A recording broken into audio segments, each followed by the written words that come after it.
What's happening in the world right now, coming up on NTD News. First, our top stories. A businessman with open ties to China donating hundreds of thousands of dollars to the Biden campaign. The former Disney CEO once praised China for what he called incredible opportunities. The historic strike by actors and writers is taking a big toll on all kinds of companies that depend on Hollywood business. NTD takes a look at how it's affecting one company in particular. Former President Trump reveals what he thinks his biggest mistakes were during his first term as president. Find out what he'd do differently. The Black Sea grain deal is no more. Russia made the announcement today in the wake of the attack on the Crimea bridge.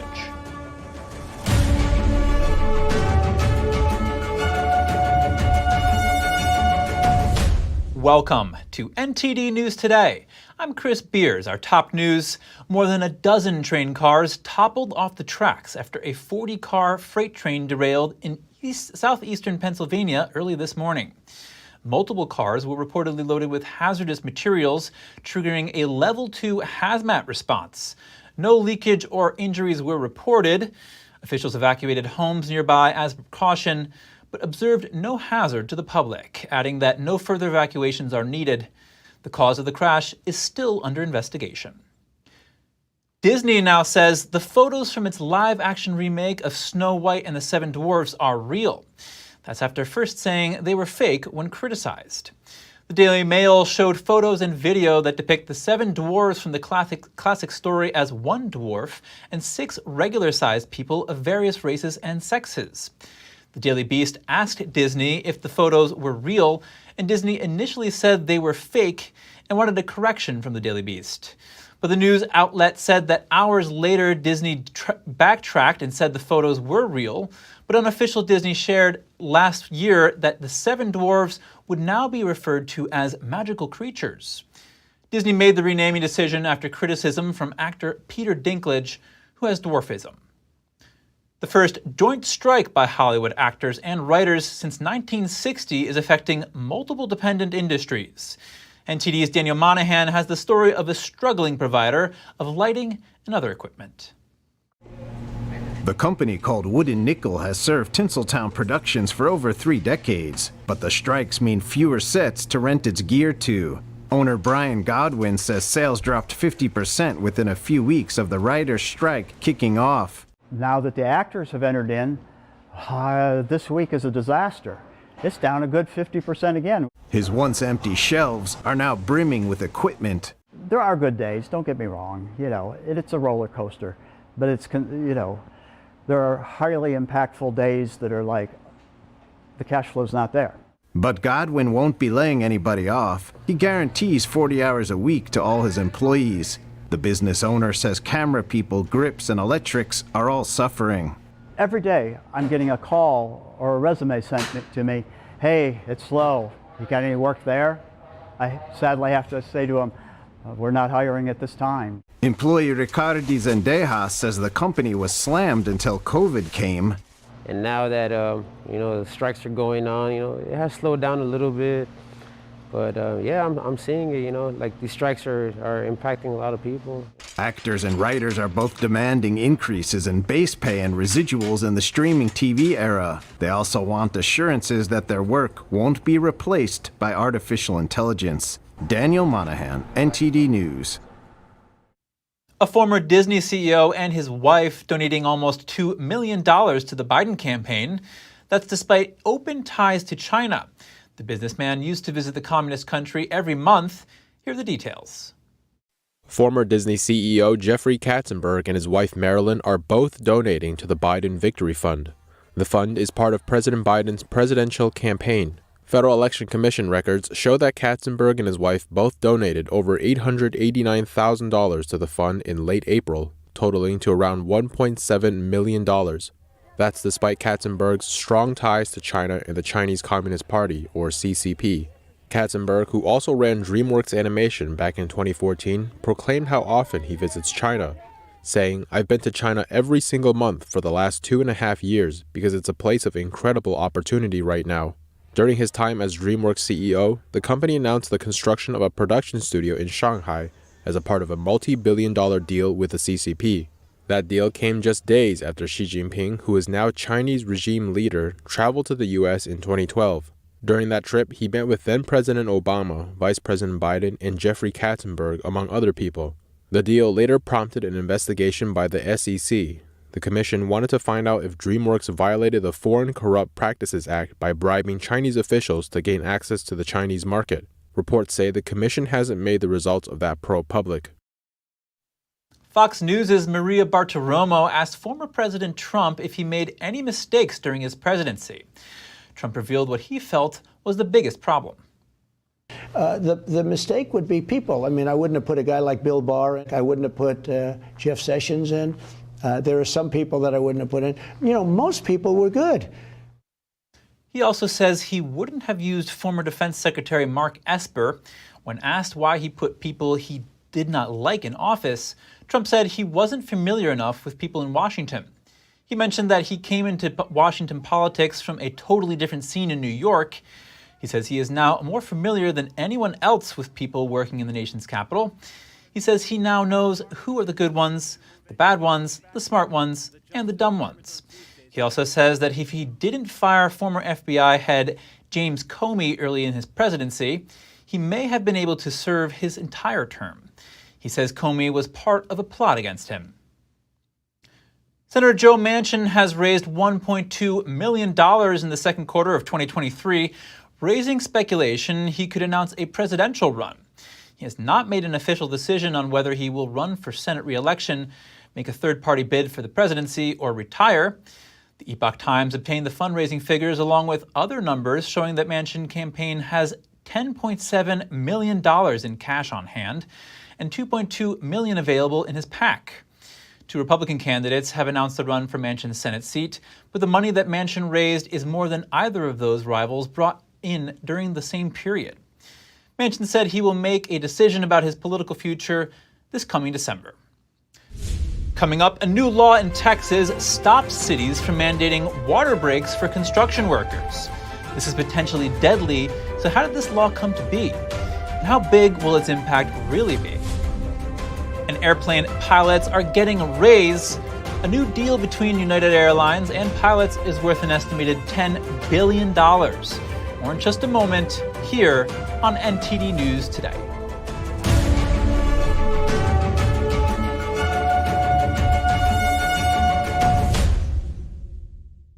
Did you know ESG is impacting every part of your life? From rising gas prices to global food shortages to out-of-control inflation, even losing your freedom of speech and being censored on the internet. It's all being driven by ESG ideology. Who's in control? What can you do about it? Find out in The Shadow State, the first documentary exposing ESG. The ESG movement of governments and corporations operates in the shadows. Only the light of truth can expose it. Watch The Shadow State documentary, streaming now. Tired of scrolling Netflix? Trying to find something that's worth watching? Want to skip the censorship in mainstream media? Well, now you can with Epic TV. New exclusive content every day with over 100 never-before-seen movies, films, and documentaries. Available and streaming now at your fingertips. For a limited time now, you can get 60% off Epic TV by subscribing or upgrading to a yearly plan. Plus, get an additional $10 credit to rent featured movies on Epic Cinema today. Skip mainstream narratives and find quality family entertainment from the comfort of your very own home. Say no to big tech and subscribe to Epic TV.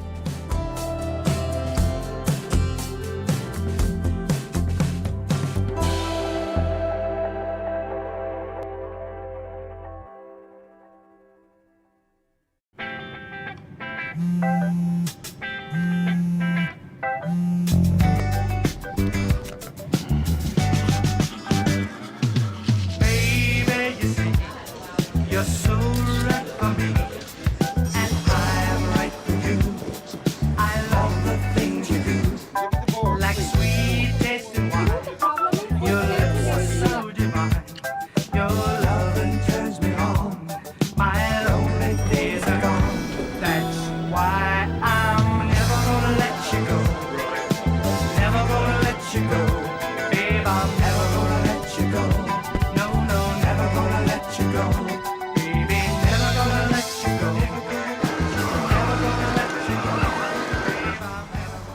Here you go. Thank you. Thank you.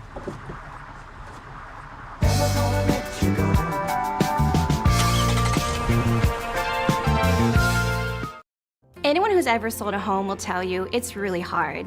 And it's one of the biggest financial decisions you'll ever make. That's why who you work with matters. Together with HomeLight, we take care of every detail.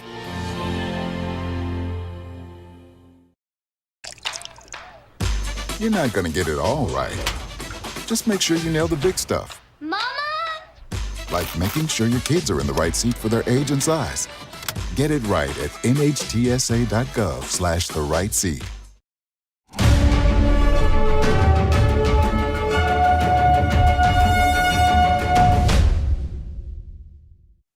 Welcome back. Texas cities will soon not be allowed to mandate water breaks for construction workers. The Lone Star State has experienced a severe heat wave this summer, and the new legislation is causing controversy among local officials. NTD's Andrew Thomas has the details. Opponents of the law have dubbed the legislation the Death Star Bill. What it does is prohibit cities and counties from adopting labor regulations that go beyond state law.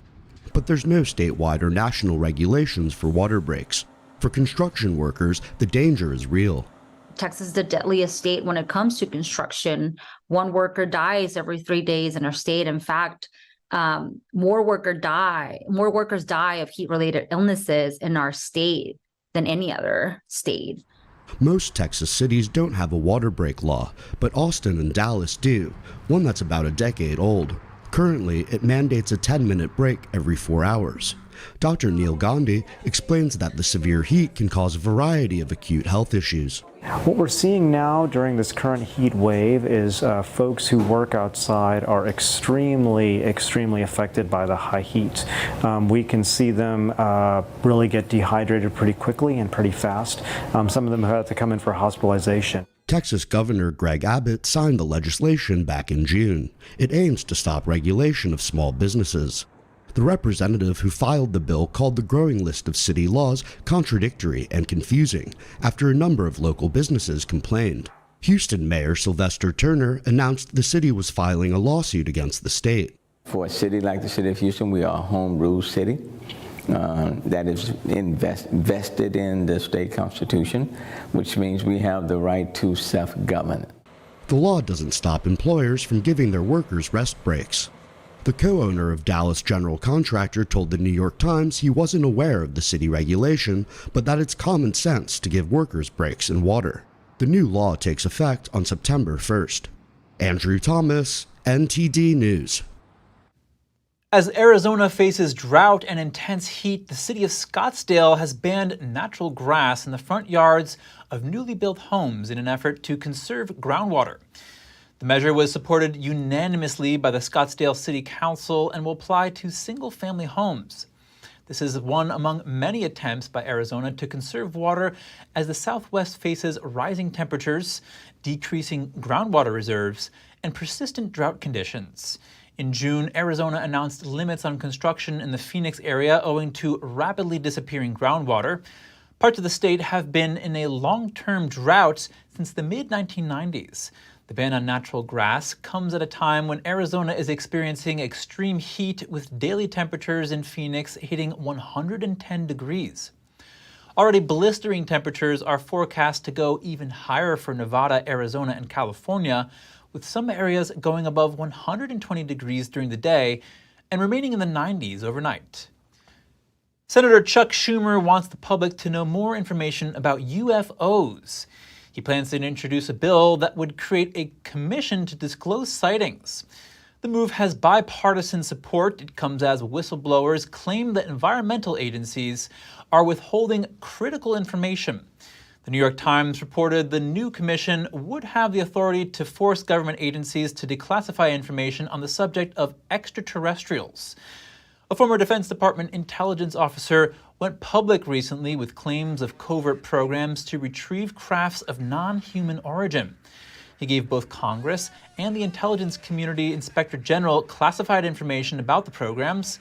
According to the debrief, he says he has suffered illegal retaliation because of his disclosure. United Airlines agreed to give pilots a pay raise in a new deal over the weekend. Joining us is NTD Business's Don Ma. Don, tell us more about this deal. Yeah, so that's right, Chris. United and its pilots union reached a new labor agreement. This is apparently after 4 years of negotiations. So the deal was announced by the Airline Pilots Association on Saturday and is estimated to be worth about $10 billion in value, Chris, over the next 4 years. It could be the biggest deal ever. Now, according to a Bloomberg report, the deal will give pilots a pay raise of around 13% to 18%, and as much as a total of 40% over the entire span of this agreement.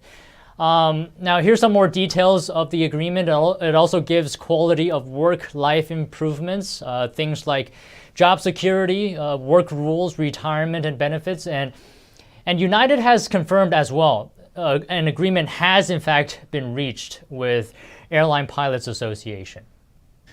Now, how does the deal benefit United Airlines? Yeah, so United and pilot union negotiators will still have to work to complete the final language of the deal in the coming weeks. And then the union's Master Executive Council will vote to determine if it becomes a tentative agreement that the group will then put it up for ratification. Now, according to the union, 16,000 United pilots will be affected by the changes, so the new deal could potentially help relieve some pressure on the airline. United was criticized last month after a storm caused chaotic flight disruptions that left passengers stranded at Newark Airport. About 750 flights were canceled. And it's not just that. Recently, we've seen a lot of delays and cancellations to flights from other companies as well. There's been a pilot shortage in the industry. So will this deal tackle that? Only time will tell, it seems. And how will the deal impact consumers? Well, this agreement is estimated to be worth about $10 billion, as I mentioned before, over 4 years. I mean, that's got to come from somewhere, right? There's no free lunch, as they say. Now, is United going to pass it on to the consumer? Will ticket prices go up? I think that's something the company will for sure consider at the very least. And it's at the end of the day, it's all about supply and demand. There's a lot of demand for air travel, but there's a shortage of pilots. And the pilot shortage in the US has been ongoing since post-pandemic travel picked up. As of September 2022, the industry was reportedly short about 17,000 pilots this year, according to some estimates, and the gap between demand and supply could reach 24,000 pilots in 2026. So when the pandemic hit in March 2020, countries closed their borders, as you remember, and travel came to a halt. So carriers were forced to scale back operations, and that meant a lot of pilots were let go, laid off, or offered early retirement. So if the supply and demand situation isn't fixed, I mean, we could potentially see prices go up. However, airfare tickets has been coming down according to the CPI reports. What's being done to address this shortage, Don? So a number of things. Airlines have resorted to hiring from abroad, paying their pilots more. And as we're seeing with this deal, right? They're also taking a second look at pilot training requirements. As well, there's talks of wanting to raise the retirement age to try to keep more planes in the skies. And on the topic of raising retirement age, the U.S. House of Representatives will actually vote on legislation to raise the mandatory commercial pilot retirement age to 67. It was originally 65 years old. But here's the thing, Chris. Even if it's approved, current international rules would still prevent pilots older than 65 from flying in most countries outside of the United States. Other than that, airlines have also tried cutting flights to smaller cities. There were over 300 U.S. airports with less service in January compared to the same month in 2020. About a dozen small airports, including Williamsport, Pennsylvania, have lost service entirely. But you know, it's hard to predict what the future will look like. There's a lot of moving parts here, but you know, as I said before, only time will tell. All right, thanks, Don. When we return, search efforts are underway in South Korea following severe flooding, with at least 12 people dead. Experts are now talking about how to prevent the next disaster. And a push for sanctions on China from the Democrat Senate Majority Leader. Find out what the issue is and what he's proposing when we return.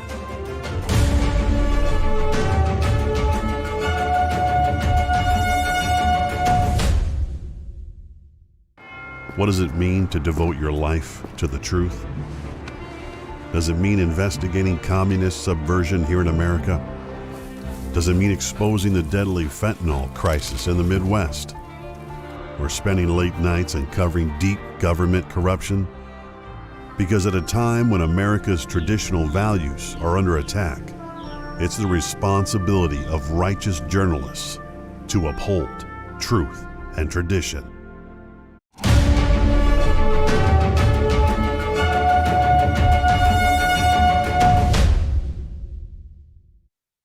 Welcome back, everyone. Search efforts in South Korea continue as authorities look for more victims of a flash flood that occurred on Saturday. The deluge killed at least 12 people about 70 miles south of Seoul. NTD's Andrew Thomas has the latest.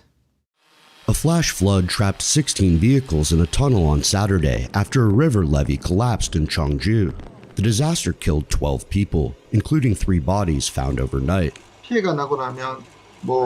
Simply put, the primary cause was the collapse of the temporary riverbank, which led to the overflow of excessive floodwater. The next primary cause would be the failure to take preventative measures despite the presence of such risk factors, which resulted in the damage. South Korea has recently vowed to step up readiness for extreme weather. Experts say not enough of the budget is spent to prepare for these kinds of disasters, even as more sudden and torrential rain is expected in the coming decades. Local governments allocate 1% to 2% of their budget to disaster funds every year. When it comes to allocating a disaster budget, local governments use 30% of that for prevention measures and 70% is used for recovery after disasters. Whereas in advanced countries, they allocate 70% for prevention and 30% for recovery. Days of intense rain, landslides, and floods in the country's central region have left 40 people dead. People like to use expressions such as rapid response, emergency recovery, but that's wrong. Climate disasters are already underway, so now if you put money into prevention projects, you can do it at half the cost of recovery projects. Officials have promised to spend more on natural disaster prevention. South Korea spent about $1.58 billion in 2022, 20% higher than the previous year, according to the Interior Ministry. Andrew Thomas, NTD News. Back from her recent trip to Beijing, U.S. Treasury Secretary Janet Yellen said she's eager to work with China on areas of mutual interest. Those include debt restructuring for poorer countries, among other challenges. There's much more work to do, but I believe this trip was an important start. I'm eager to build on the groundwork that we laid in Beijing to mobilize further action. Yellen spoke on Sunday ahead of the G20 meeting in India. She said her visit to China set a better footing for relations between the two world powers. Yellen also laid out the next steps for the World Bank and other multilateral development banks. As for the ongoing war in Ukraine, Yellen added that Washington will continue to cut off Russia's access to relevant weapons and technology. The Biden administration's climate envoy John Kerry arrived in Beijing Sunday. Kerry will meet with his Chinese counterpart, Xie Zhenhua, for 3 days of talks. Discussions are centered on renewing commitments from the U.S. and China to reduce methane emissions. The Chinese Communist Party stopped high-level diplomatic engagement with the U.S. in August last year. That was after Nancy Pelosi, who was House Speaker at the time, visited Taiwan. The CCP claims Taiwan is part of its territory despite never having ruled the island. President Biden and Chinese regime leader Xi Jinping agreed at a meeting in November to restart talks between their top officials. But plans changed after the spy balloon incident at the end of January. China has the U.S. over a barrel on climate change, says Anders Corr, publisher of the Journal of Political Risk and principal at Corr Analytics. This as U.S. climate envoy John Kerry landed in Beijing on July 16th for talks with China's climate envoy and other officials. I spoke with Corr to learn more about his perspective.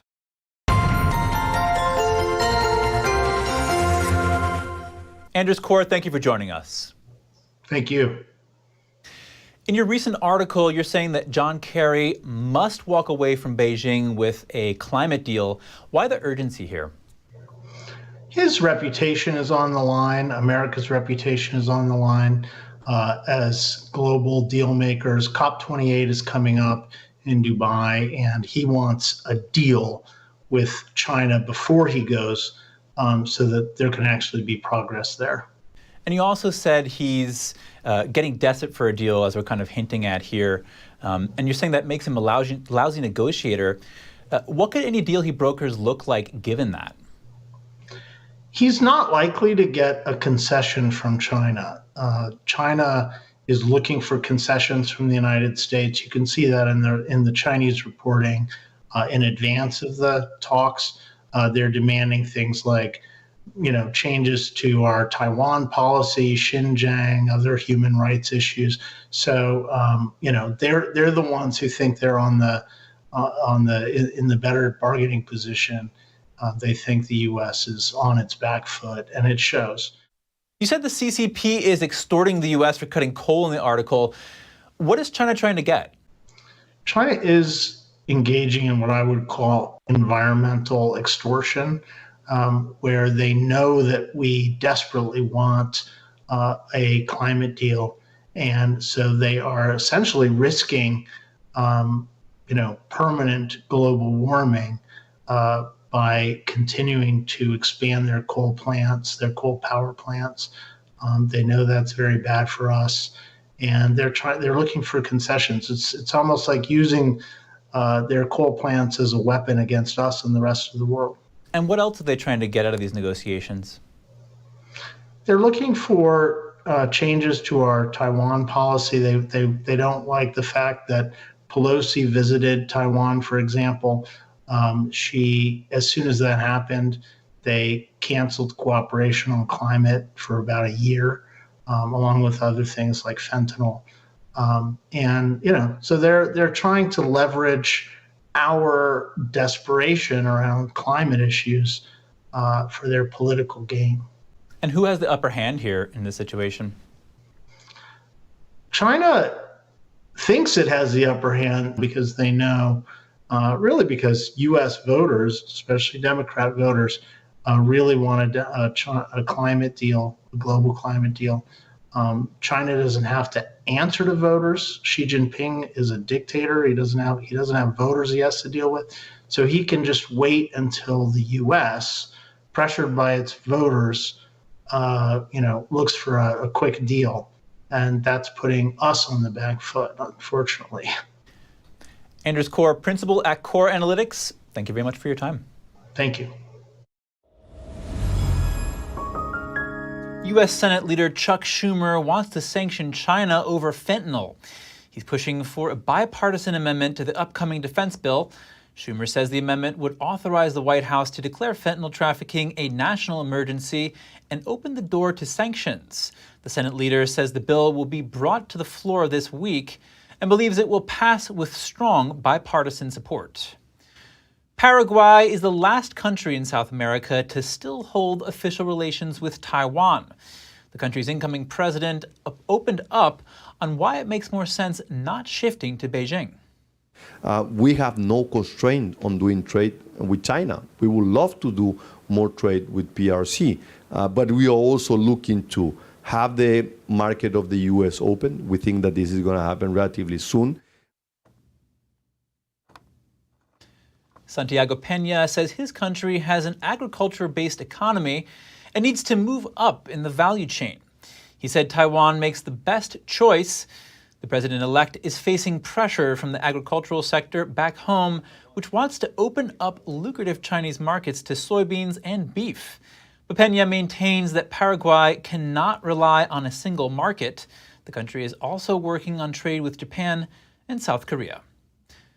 And if you have any news tips or feedback for the show, please feel free to email us at news.today@ntd.com.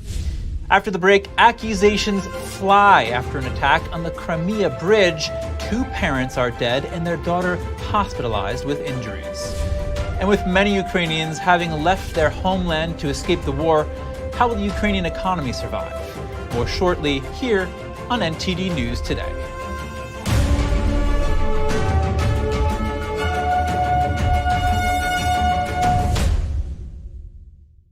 Shenyun Creations, the streaming platform from Shenyun, featuring world-class dance, past programs, and all original music.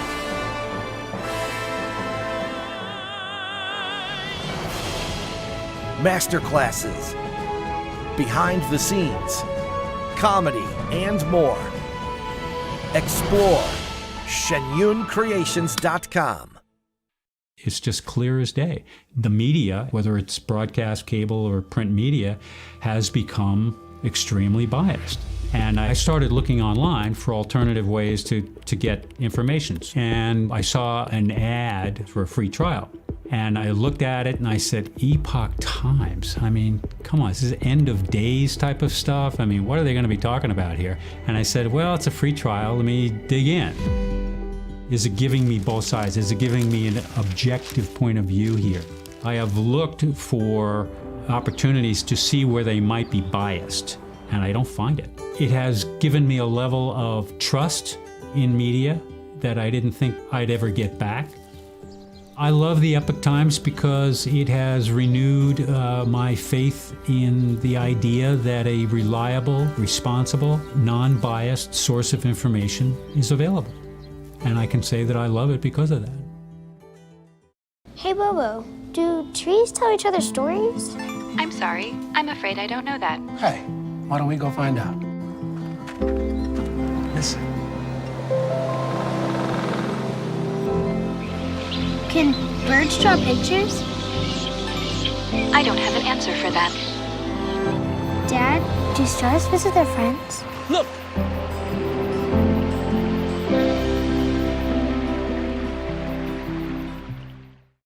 Stay tuned to get 2 rolls of alien tape free. You wouldn't stick your mother-in-law on the wall, but you could with alien tape. It just sticks. Just peel and stick to make anything stay in place quick. Brick, pavers, marble, tile, plastic, even leather. Nothing works better than alien tape. You wouldn't stick your fishbowl on a moving car, but you could with alien tape. The secret is nano-stick technology that grabs and locks on to secure one side of the surface to the other. Alien tape secures in seconds, then twist, pull, and rinse to reuse. Call or go online to get your first roll of alien tape for just $19.99, plus shipping and processing. But to make this deal really stick, we'll give you 2 more rolls absolutely free. You get 3 rolls of alien tape for one low price. Order now. To order, call 1-800-490-1364 or go to tryalientape.com. So call 1-800-490-1364 or order online at tryalientape.com.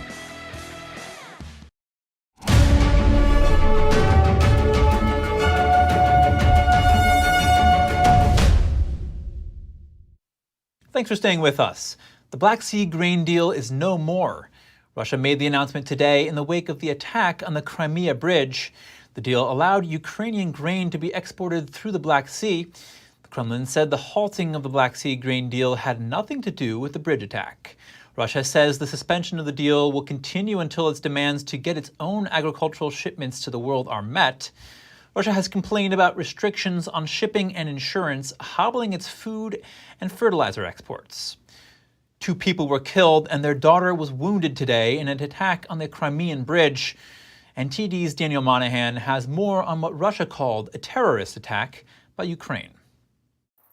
Blasts were reported before dawn on the 12-mile-long road and rail bridge which joins Russia to Crimea. Videos circulating online claim to show the attack and its aftermath, but have not been verified. This graphic footage shows the real-world consequences of war. Innocent people traveling along a bridge, perhaps headed for a holiday, caught up in the carnage. An emergency vehicle arrives at the scene, but getting through the mass of cars proves difficult. Here, a policeman communicates with people while directing traffic. This daylight video appears to show the state of the bridge after the attack. Another video shows the damaged bridge stretch from the side. And here from above. Russia annexed Crimea from Ukraine in 2014.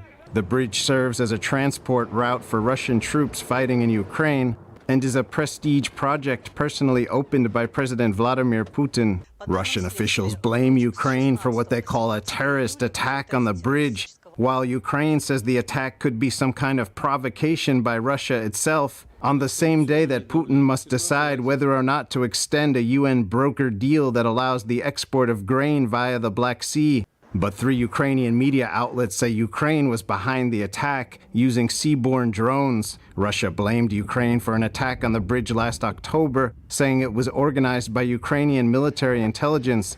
Ukraine indirectly admitted to the attack months later. The Crimean Peninsula has long been a cherished vacation destination for Russians, especially after Moscow launched its invasion on Ukraine in 2022, and traveling to the west became much more difficult for Russians. In recent weeks, traffic jams to the entrance of the bridge went for miles on a daily basis as Russians went on holiday. The wounded girl, now an orphan, was being treated in intensive care. Daniel Monahan, NTD News.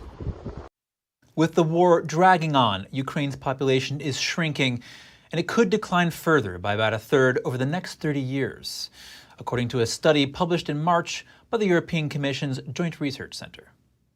After fleeing the war in Ukraine, millions of refugees are beginning to think about settling for good in the countries they find themselves in across Europe. I'm more effective here rather than in Ukraine. Fashion designer Ksenia Karpenko has kept her business afloat from her current home in Tarragona on the Mediterranean coast in Spain, where she was on vacation when the war broke out. She had to downsize but kept going despite the war. Her team of 8 in Ukraine designs and makes clothes sold in boutiques in Madrid and Barcelona. Sometimes we are given the circumstances that we didn't choose, but we have to live the circumstances we are given. And now I'm choosing to live the circumstances I'm given. And now, yes, I'm living here. As a result of refugees staying abroad for good, the Ukrainian economy could lose up to 7.71% of its GDP per year, according to think tank the Center for Economic Strategy.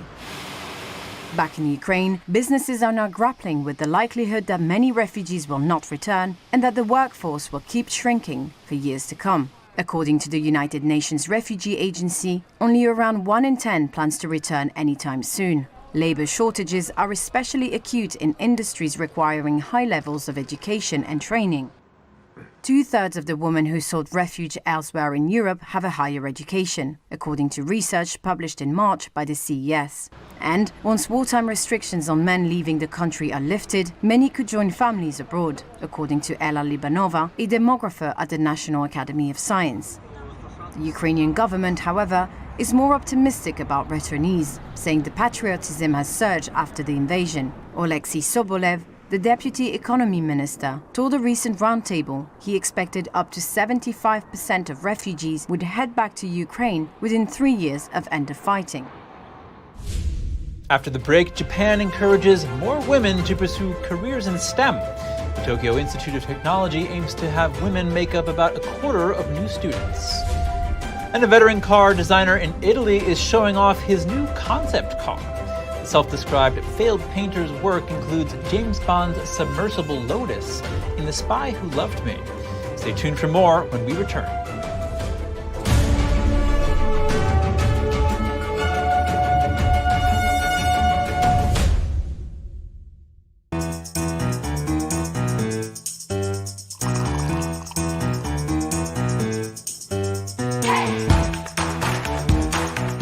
I'm Evelyn Lee. And I'm Kevin Hogan. The stories that need to be told, the voices that need to be heard, the truth you need to see. Get unbiased and in-depth news. Don't miss a beat. I'm Stephanie Cox. At NTD, we're here for you.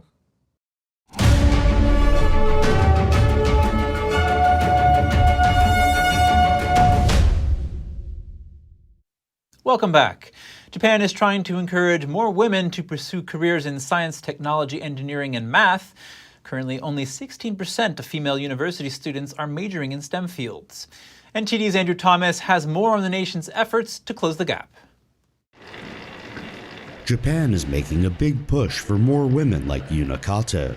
She's just one of a handful of women in Japan studying science, technology, engineering, and mathematics. I first became interested because I enjoyed math, so that was a big part of it. But as I continued to study, I wanted to do something useful for people's lives, like science.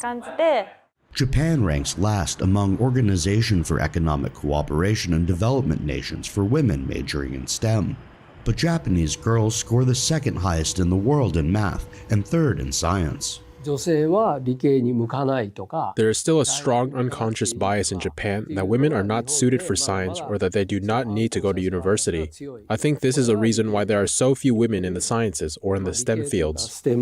The Tokyo Institute of Technology aims to have women make up 20 to 30% of new students.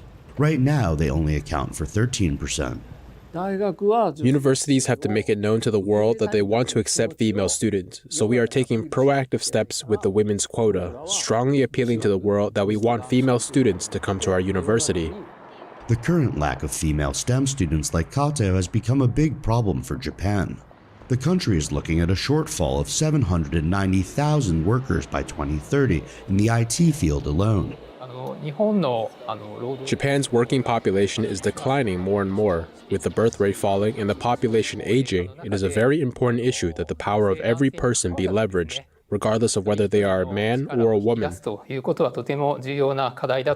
More Japanese companies are also taking steps to hire more female engineers. Mitsubishi Heavy has set a target for at least 10% of its engineers to be women, up from 5% in 2015. Andrew Thomas, NTD News. A veteran car designer in Italy calls himself a failed artist, but his works are appreciated all over the world. NTD's Andrew Thomas has the details on his latest endeavor. Giorgetto Giugiaro wasn't always in the car business. He originally wanted to be an artist. I am a failed painter. I was one step away from going to art academy. I didn't want to go into the automotive industry. His latest car is one he designed nearly 50 years ago for Hyundai. He created the automaker's first car, the Pony sedan. The vehicle was Korea's first independently developed mass production model, but his next design, the Pony Coupe, was never produced. The Hyundai Pony Coupe was born out of research to show how, starting from a widely used car like the sedan version, it was possible to create a product that was more hedonistic and not simply tied to Korea's needs of the moment. Now Hyundai has asked the 84-year-old maestro to finish the job he started in 1974. It was very satisfying to know that Hyundai wanted to celebrate this history in my work. Over the years, Giugiaro has been responsible for iconic works such as James Bond's submersible Lotus in The Spy Who Loved Me and Marty McFly's DeLorean in Back to the Future. Art is a magic word. Art is creativity. When I see a structure, a complex mechanical object, I consider it unrecognized art because for us, art means Picasso or Raphael or other great names. Industrial production also has an art content because there is the same magic that is found in the works of great artists. The Pony Coupe is now considered a retro-futuristic classic. I would say that certain aspects of the past will return. They will be revisited with the context of the present, accounting for the technological evolution of the industry. The technological leaps we have made mean we cannot entirely return to the past, but the form, the idea remain. The Coupe's simple exterior, geometric lines, and uninterrupted surfaces have inspired a wave of other vehicles. Hyundai's hydrogen-powered Envision 74 made its Italian debut in May, alongside the recreated Pony Coupe. Andrew Thomas, NTD News. Coming up, a Florida neighborhood is experiencing an unusually furry invasion after dozens of rabbits take to the streets. More in just a moment, here on NTD News.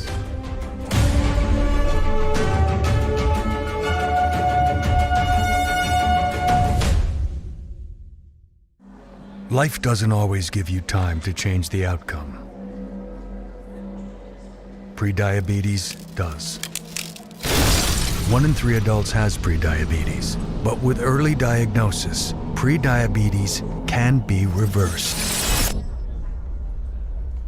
And you can change the outcome. Take the 1-minute prediabetes risk test today. Go to doihaveprediabetes.org. It's a painting that is peaceful. There's a lot of beauty in it. And you forget about whatever you might be worried about.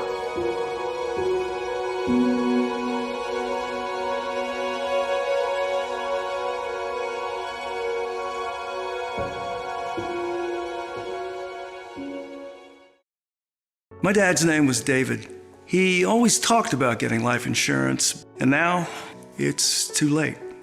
No one was expecting my husband Dave to suffer from a heart attack. We didn't have life insurance. We thought we had more time. Don't be Dave, and don't wait until it's too late to get the life insurance coverage you need. And if you don't have enough insurance to cover funeral costs, credit card debt, and other expenses, your family is going to get stuck with the bill. Call now to get affordable life insurance. Just call 800-494-1562. If you're over 50, you can't be turned down for this insurance, regardless of your health. Plus, there's no medical exam, no health questions. Your rate will never go up. Your coverage will never go down. And rates start as low as $5 a week. Remember, don't be Dave. Call now. Call now. 800-494-1562. One single person is sometimes all it takes to change the course of history. With courage and great effort, our ancestors built the pillars we stand on today, leaving us a legacy of art, music, and wisdom. At the heart of almost every culture is our relation and connection with the divine. Today, their profound contemplations, beliefs, and great sacrifices have at times become misunderstood and even ridiculed. With the help of academic experts, we'll shine a new light on some of the most influential and courageous characters in history and the miracles that surround them.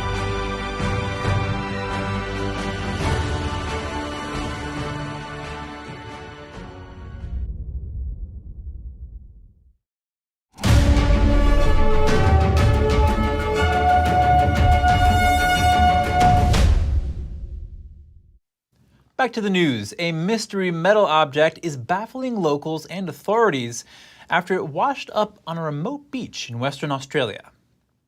It appears to be a possible fuel tank from a rocket that was been launched in the last 12 months that's dropped into the Indian Ocean, somewhere in the Indian Ocean, and washed up at Green Head.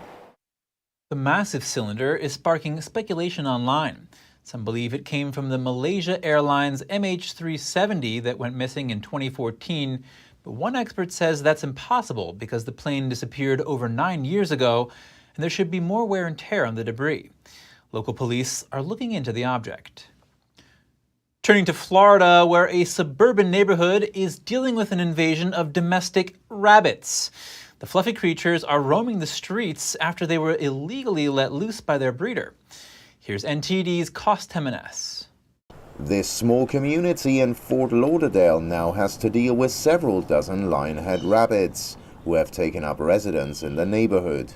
One of the neighbors moved a couple of years ago and she just left her rabbits in the street when she moved. They were not spayed or neutered, so they started multiplying, and now there's probably 50 or more rabbits in the neighborhood. But the rabbits are not really equipped for outside life. Their thick fur and fearless nature make them sensitive to the heat and vulnerable to predators. Moreover, despite their cuteness, they can be a nuisance. Well, every morning the first thing I do is get up and cover up the holes and chase them out of the backyard too. But, I'd like them, but I just wish they would live somewhere else. Residents are now trying to raise money to rescue and rehome them. Local authorities have agreed to give the residents time to raise the over $20,000 needed, after initially saying the rabbits would have to be exterminated. Cost Jimenez, NTD News. Bloating, when your belly feels full and tight. It's often due to gas, but it can be fixed with some remedies. Here's NTD's Gina Marie with Strong Mind and Body.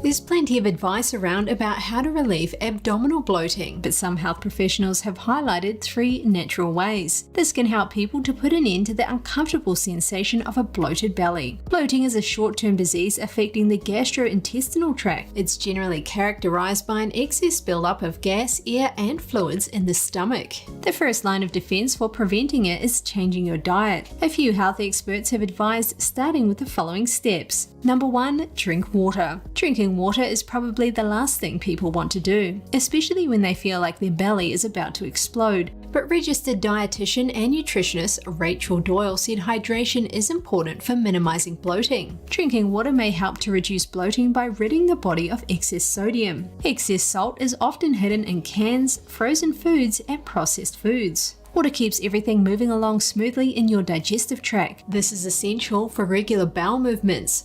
Constipation and bloating often go hand in hand. Aim for 8 to 12 cups a day. If that's too much, add fruits and vegetables with high water content. Examples include strawberries, apples, oranges, lettuce, cucumbers, peppers, watermelon, healthy vegetable soups, smoothies, and healthy yogurts. All of these will help the body to de-bloat. Number 2, add foods that are high in potassium. The second remedy is to increase potassium. Combination of potassium and water may flatten the stomach within hours. Potassium has natural diuretic properties, removing more salt in a shorter period of time. As a result, eating a diet rich in potassium gets rid of puffiness and swelling caused by excess fluids. Foods that are rich in potassium are avocados, bananas, sweet potatoes, spinach, coconut water, white beans, black beans, edamame, butternut squash, and dried apricots. Most people underconsume potassium. Potassium is a mineral found in fruits and vegetables that help to counterbalance sodium. If you eat a lot of processed foods, there's a good chance you may be retaining extra fluid and feeling bloated. This includes packaged foods, takeout meals, fast food, and restaurant meals. And finally, number 3, cut down on carbs. The final method to reduce distension is cutting down on carbohydrates. Eating too many carbohydrates will make it difficult for the intestines to fully absorb them. Instead, it will pass them to the colon where they are fermented by bacteria and produce gas. You may also want to try eliminating gluten. Observe to see whether the body feels less bloating after a period of time. Gluten can be part of a bloat-free diet if your body agrees with it.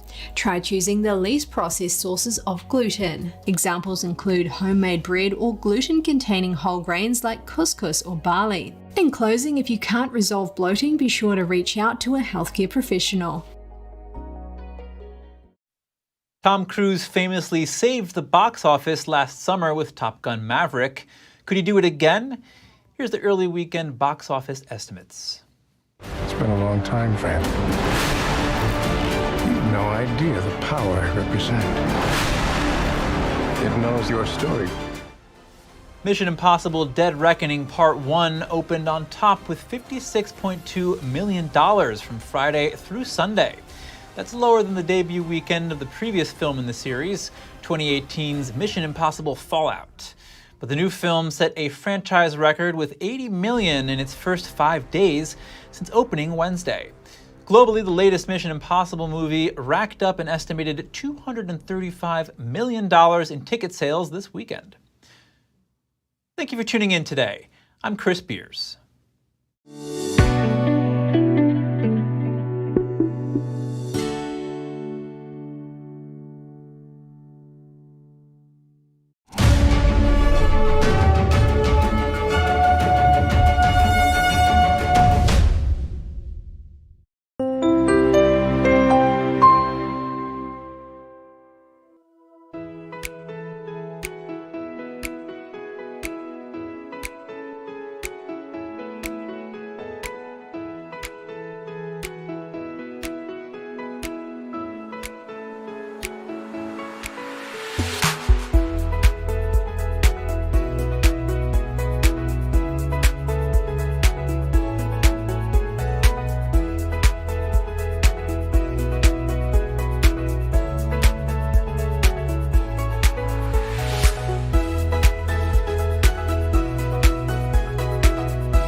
Thanks for watching us on YouTube. Did you know YouTube only keeps selective videos on its platform? So if you want to make sure you get the full picture, just subscribe to our newsletter. Go to newsletter.ntd.com and sign up. It's free.